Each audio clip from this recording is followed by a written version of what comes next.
So I was talking to this guy and he was telling me, he goes, dude, one day, he goes, it's just going to be the right wind and fire's going to start in the right place and it's going to burn through LA all the way to the ocean and there's not a fucking thing we can do about it.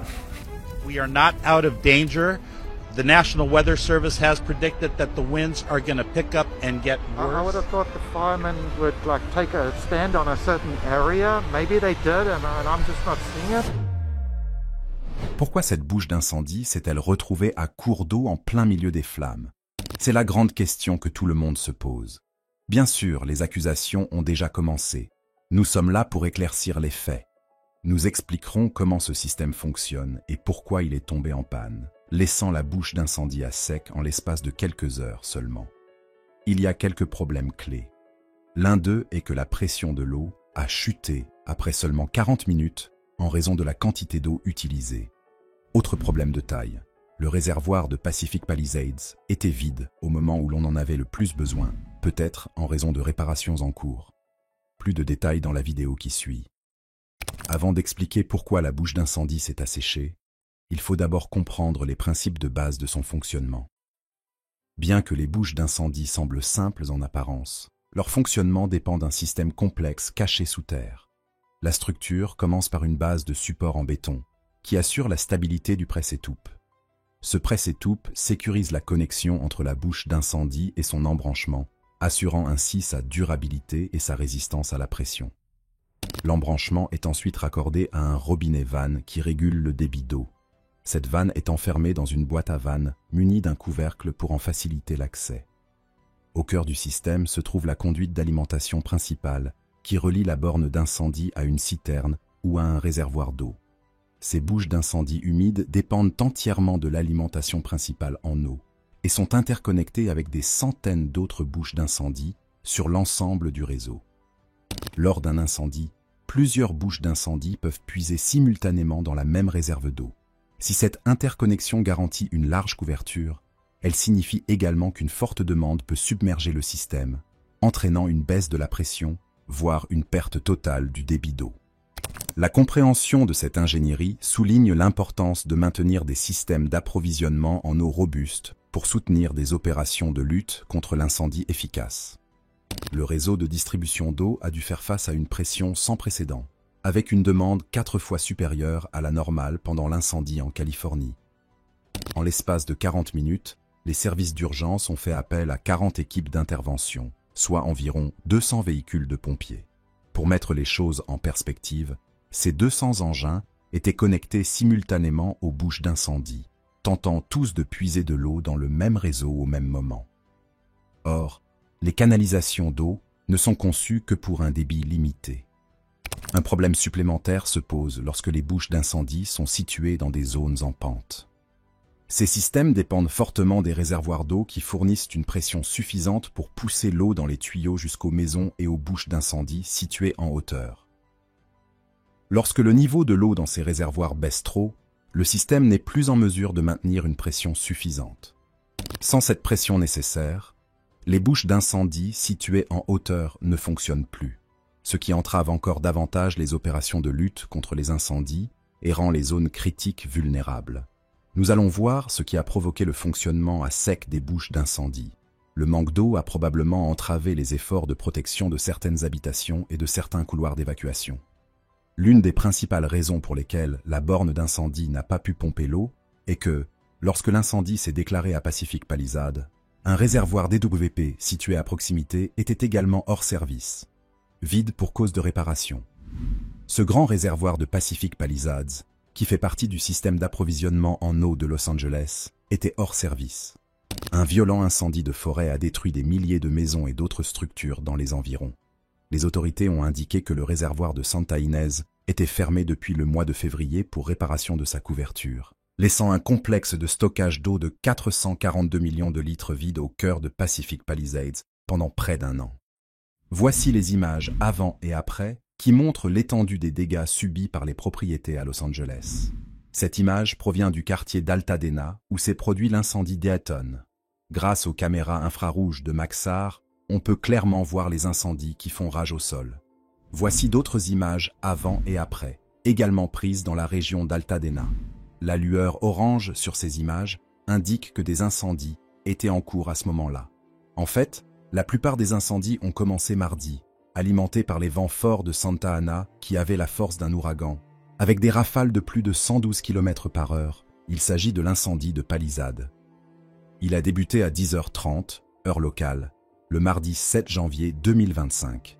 Cette image, prise seulement 15 minutes après que l'incendie a été signalé pour la première fois, montre déjà son intensité depuis le ciel. L'incendie a rapidement pris de l'ampleur au cours de l'après-midi, faisant rage entre les villes balnéaires de Santa Monica et Malibu. À minuit, il avait consumé près de 1214 hectares, détruisant de nombreux bâtiments et habitations. Il y en a tellement que les autorités ont encore du mal à déterminer l'étendue des dégâts.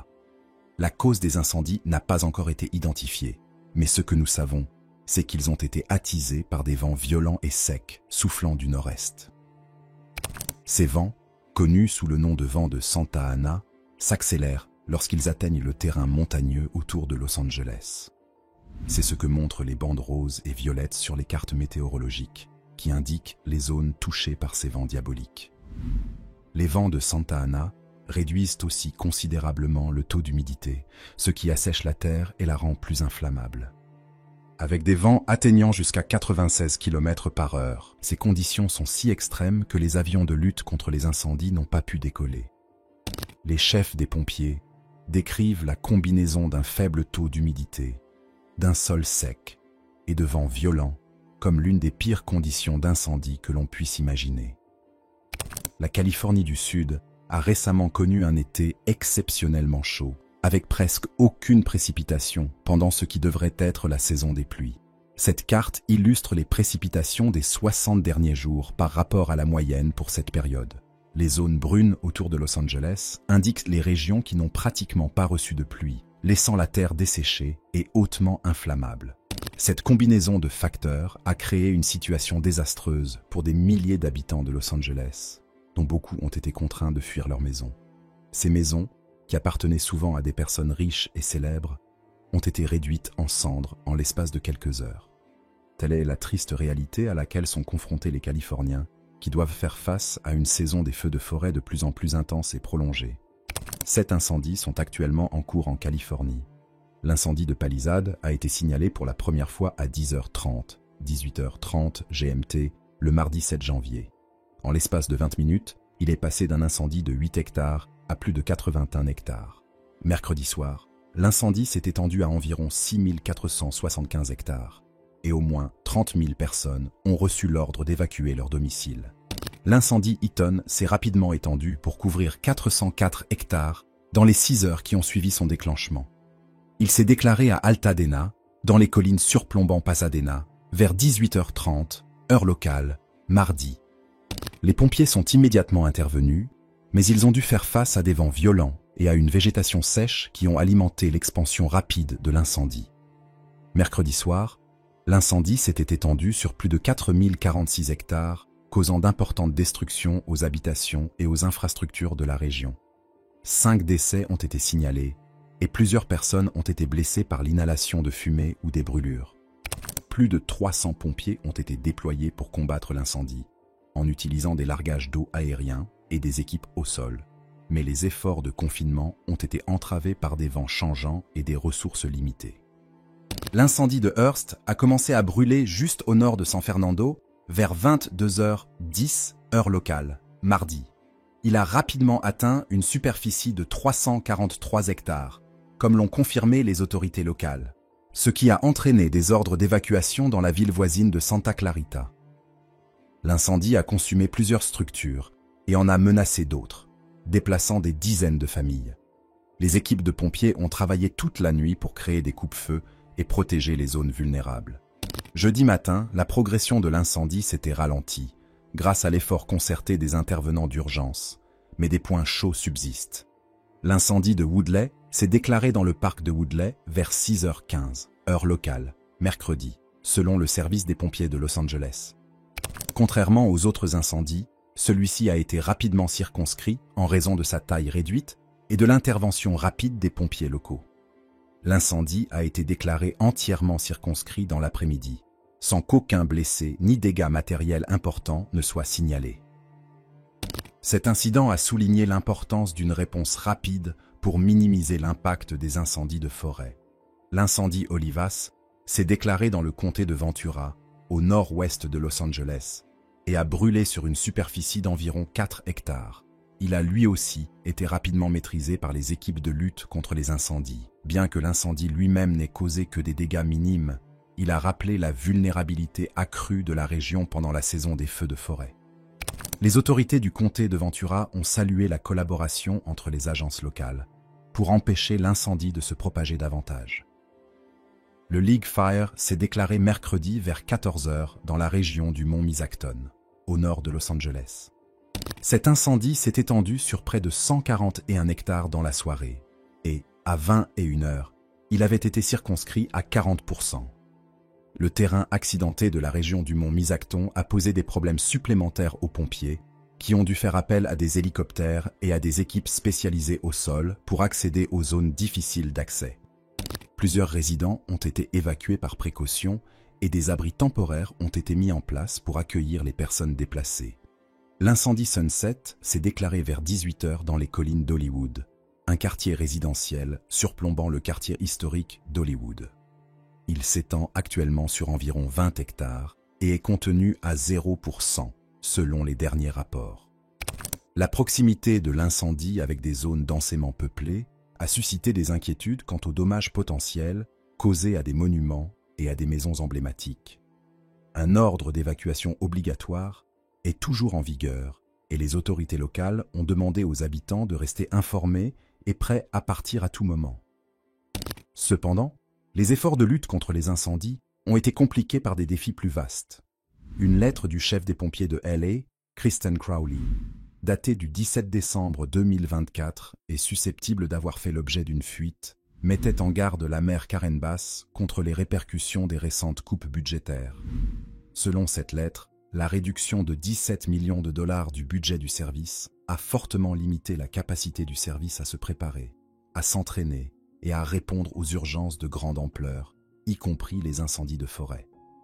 Les pompiers ont exprimé leur frustration face à la vétusté des équipements et à l'insuffisance des effectifs, ce qui a encore réduit leur capacité à lutter contre plusieurs incendies simultanés.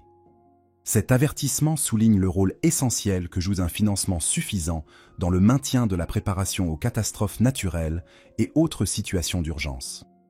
La sécheresse prolongée de la Californie et l'intensité croissante des incendies de forêt ont exercé une pression énorme sur les ressources locales, ce qui rend les conséquences des coupes budgétaires d'autant plus graves. La lettre soulève des questions importantes sur l'impact des décisions financières sur la sécurité publique, en particulier dans un État où les incendies de forêt ne sont pas seulement des événements saisonniers, mais des menaces tout au long de l'année. Ces dernières années, la Californie a connu certains des incendies de forêt les plus destructeurs de son histoire, le changement climatique exacerbant la fréquence et l'intensité de ces événements. Les experts pointent du doigt la hausse des températures, la diminution des précipitations et l'accumulation de végétation sèche comme étant les principaux facteurs à l'origine de la crise des feux de forêt dans l'État. À mesure que ces incendies prennent de l'ampleur et deviennent plus difficiles à maîtriser, la nécessité d'un financement solide et d'une gestion proactive devient de plus en plus urgente. Cette crise nous rappelle brutalement l'importance de la préparation et de l'investissement dans les services d'urgence. Les communautés du sud de la Californie sont maintenant aux prises avec les conséquences immédiates et à long terme de ces incendies, alors que les familles doivent faire face aux déplacements, à la perte de biens et à l'incertitude émotionnelle. À l'avenir, les autorités devront relever le double défi de la réduction des risques d'incendie et de l'adéquation des ressources de lutte contre les incendies pour protéger les populations vulnérables. Merci d'être resté jusqu'ici. N'hésitez pas à cliquer sur l'une des vidéos à l'écran pour plus de contenu similaire.